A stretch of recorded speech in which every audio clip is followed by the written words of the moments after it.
অনেক দিন আগের কথা। রাধানগর নামে একটি নির্মল স্বচ্ছ গ্রাম ছিল, যেখানে সুন্দর মনোরম পরিবেশ, চারি জায়গায় গাছ গাছালি, বড় বড় খাল বিল পুকুর এই সব দ্বারা বেষ্টিত। এখানকার লোকজনের বেশিরভাগটাই কৃষিকার্য করে নিজেদের জীবিকা নির্বাহ করত, আর ফলনও ফলতো এখানে খুব বেশি। কিন্তু একটা দুঃখের কারণও ছিল, এখানকার জমিদার বড় নিষ্ঠুর। বেশিরভাগ ফলনই তার কাছেই চলে যেত। চড়া সুদে চাষিদের চাষ করার জন্য টাকা দিত। তার জন্য এখানকার মানুষ বড্ডই কষ্ট পেত, কারণ সারা বছর পরিশ্রম করে ফসল ফলানোর পরে তারা লাভের মুখ তো দেখতেই পেত না, বরং জমিদারের কাছে গিয়ে সেগুলো দেওয়ার পরেও আরও বেশি বেশি সুদ তাদের কাছে চাপিয়ে দেওয়া হতো। এই দুঃখটা তাদের খুব ছিল। রমেন জেঠু, এবারে আমাদের ভালো ফসল হয়েছে। প্রায় প্রত্যেকের জমি ভর্তি ভর্তি ফসল হয়েছে। যে ধান লাগিয়েছিল তার প্রচুর ধান হয়েছে, যে গম লাগিয়েছিল তারও গম হয়েছে, যে সবজি চাষ করেছিল তারও সবজি হয়েছে। এবারে বোধহয় আমরা পুরো গ্রাম মিলে জমিদারকে সমস্ত পাওনা গন্ডা মিটিয়ে দিতে পারবো। কি বলো রমেনজি? তারপর গ্রামে একটা উৎসব করব। কতদিন গ্রামে কোনো উৎসব হয় না। এ কি বলে রে ছোড়া, দুদিনের ছোড়া এ নাকি জমিদারের টাকা মিটিয়ে দেবে? সেটা কোনোদিন সম্ভব নয় রে। আমার কালো চুল পাকা হয়ে গেল, তবু আমি কোনোদিন জমিদারের টাকা শোধ দিতে পারলুম নে। তুই এসেছিস কদিনের ছোড়া জমিদারের টাকা পাওনায় গন্ডায় মিটিয়ে দিবি। সেটি হচ্ছে না রে ছোড়া, সেটি আর হচ্ছে না, বুঝলি? জমিদার এমন একটা গেঁড়া কল করে রেখেছে যে কোনোদিনও আমাদের লাভের মুখ দেখতে হবে না। যে একবার তার কাছ থেকে ধার নিয়েছে, সে সারা জীবন আমৃত্যু পর্যন্ত তার ধার শোধ দিয়েই যাবে। সেটা কেউ পারেনি।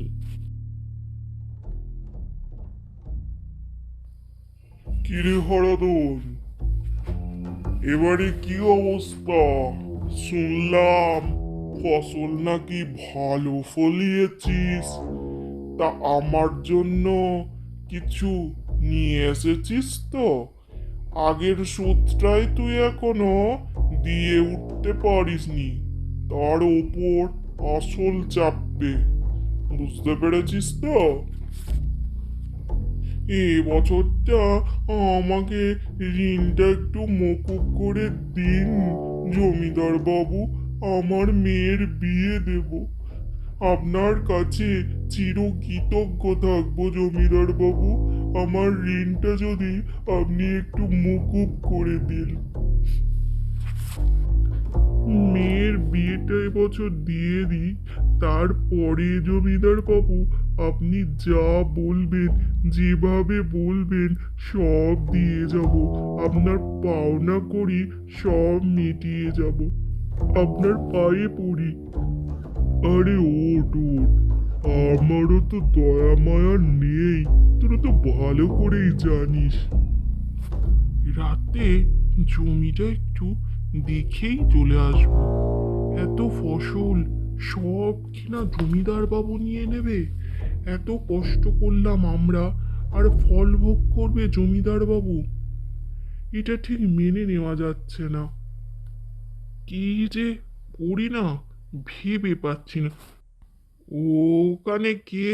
এ, রাম রাম রাম রাম রাম রাম রাম রাম। ওখানে কে? ওখানে কে? হুম। এই বলে পলাশ যখন পালাতে লাগলো তখন সেই ভূতটা বলে উঠলে, যাস নে পলাশ, যাস নে। আমি তোর কোনো ক্ষতি করব না। আমি এ গ্রামেরই কৃষক, মরে গিয়ে এরকম জিন হয়ে গেছি। তোর কোনো ক্ষতি আমি করব না। আমি এখানে ঘুরতেই এসেছিলাম। তোর কুমড়ো খেতে প্রচুর কুমড়ো হয়েছে, দেখে খুব লোভ লাগলো কিনা, তাই ঢুকলাম। তবে তোকে কিছু বলার ছিল আমার। সেসব নয় শুনবো, কিন্তু আমাদের জমিদারের অত্যাচার যে দিনকে দিন বেড়েই যাচ্ছে, সেই নিয়ে সবাই খুব চিন্তিত, বুঝলে। এই জন্যই আমি মাঠের ধারে শেষবার আমার এই কুমড়োগুলোকে দেখতে এসেছিলাম। অনেক স্বাদ করে চাষ করেছিলাম কিনা, বাজারে বিক্রি করে একটু লাভ পাবো এর আশায়। কিন্তু সবটাই তো জমিদারকে দিয়ে দিতে হবে, তাই একটু মনটা খারাপ। তাই এই সন্ধেবেলা, না এখন হয়তো একটু রাত্রির হয়েছে, এই সময় আমি একটু মাঠেই এসেছিলাম। তা বলো, তোমার কি বুদ্ধি আছে? আমাকে একটু বস্তায় করে ভরে জমিদার বাড়িতে। ওগো, আমার কি হবে গো? মেয়ের বিয়েটা কি দিতে পারবো না গো? কেঁদো না হারাদন কাকা, আমরা তো সবাই আছি। বোনের বিয়ে কেউ আটকাতে পারবে না। আমি তোমাকে কথা দিয়ে যাচ্ছি, ওই জমিদারকে শায়েস্তা করব। এইরকম একটা বুদ্ধি আমি পেয়েছি। ওটা একটা নরপিশাচ, ওকে তুই কিছু করতে পারবি না। আমার জেঠু বাবারা এই ধার দেনা মেটাতে মেটাতেই চলে গেছে। এখন আমাদের পালা, তারপর তোদের পালা। কিচ্ছু হবে না। আমি ভাবছি মেয়েটার বিয়েটা যদি দিয়ে না মরতে পারি, আমি তো মরেও শান্তি পাবো না বাবা। কি করব আমি ভেবে পাচ্ছি না। তোরা যদি বাঁচতে চাস বাবা, এই গ্রাম থেকে চলে যা। এই নর পিশাচের কাছে কোনো দয়া ভিক্ষে হয় না। কোনো দয়া নেই, মায়া নেই, কিচ্ছু নেই, শুধু টাকা বোঝে। কই রে পলাশ, আজকে সন্ধে হলো, কিন্তু তুই দিয়েছিস কুমড়োখানা, বেশ ভালোই ফলিয়েছিস রে। আমি খুব খুশি হয়েছি রে তোদের ফলন দেখে। বাহ বাহ বাহ, একদম ব্যাগ ভর্তি করে ফসল নিয়ে এসেছিস। যা, এবার চলে যা। আমি ওজন টোজন করে একটু দেখে নিই সব ঠিকঠাক দিয়েছিস কিনা, না ভালো ভালো জিনিসগুলো নিজেদের জন্য রেখে দিয়েছিস। কে, এরম কিছু করিসনি তো? তাহলে কিন্তু সুদ আরো চড়া হবে, মনে থাকবে তো আমার কানে। ও মা, আমি এমন করতে যাবো কেন? দেখুন না, বস্তা ভরে সেরা সেরা কুমড়োগুলোই আপনার কাছে এনে দিয়েছি। আর এতে অনেক অবাক করার মতো জিনিসও আছে। আমি বাড়ি যাই, তারপর আপনি নয় আপনার সময় মতো আস্তে আস্তে মেপে চুপে দেখবেন এর ভেতরে কি আছে না আছে। কি জমিদার বাবু, বোঝাতে পারলাম? আমি কি এবার আসবো? সেরা সেরা কুমড়োগুলো আপনার কাছেই রেখে গেলাম আমি। কড়াই গন্ডায় আপনি আদায় করে নেন না। এই বলে পলাশ জমিদার বাড়ি থেকে চলে গেল। তারপরেই আসল মজা।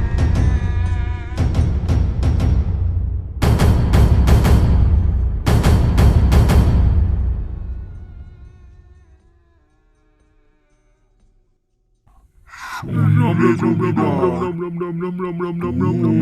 তুই মানুষের উপর প্রচুর অত্যাচার করিস, তাই আমি এসেছি তোর ঘাটটাকে আমি মটকাবো বলে। তুমি কি চাও? তুমি কে? আমার তো ভয় পাচ্ছে। আমাকে ছেড়ে দাও। আমার এখান থেকে চলে যাও। আমাকে ছেড়ে দাও গো। তুমি কে বলো? আমি ঘর মটকালে তোর রামও বাঁচাতে পারবে না। আমি ছাড়বো একটা শর্তে। তুই পুরো গ্রামবাসীদের সবার ঋণ মকুব করে দিবি।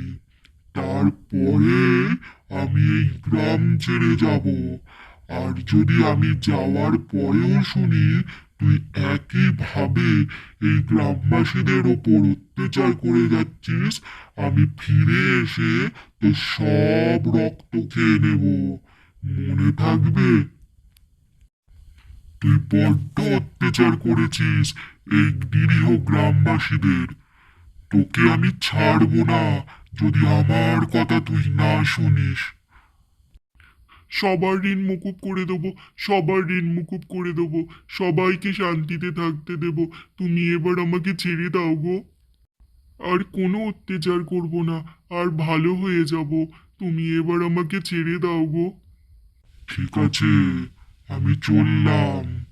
তবে মনে রাখিস, ফিরতে আমার 2 মিনিট লাগবে।